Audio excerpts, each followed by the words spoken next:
আজ মায়ের বাড়িতে আসার দিন। মা চলেও এলো। তোমরা সবাই দেখতে পাচ্ছো মা চলে এসছে বাড়িতে। এখন মাকে সুস্থভাবে আস্তে সুস্থে দেখে শুনে মাকে ঘরে তোলার পালা। বন্ধু বান্ধব, আত্মীয় স্বজন, পাড়া প্রতিবেশী সকলেই হেল্প করছে। আমরা প্রত্যেকটা বাঙালি মায়ের অপেক্ষায় সারাটা বছর অপেক্ষা করে থাকি। দেখতে দেখতে আবারও একটি বছর হয়ে গেল।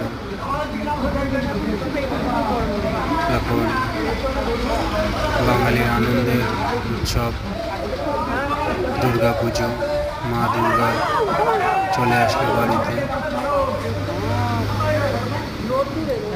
তোমরাও সবাই আনন্দ করো।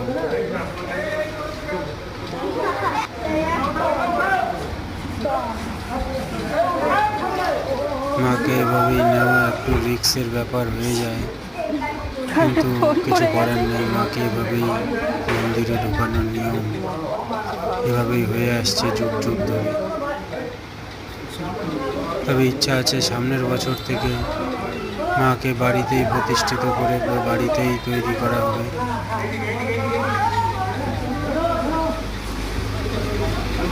এখন মা উঠছে মন্দিরে। তোমরা সকলে এসো পালবাড়ির পুজো দেখার জন্য।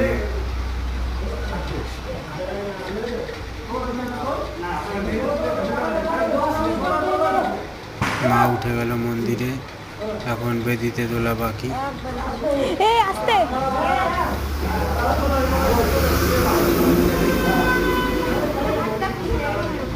বেদিতে উঠে পড়ল।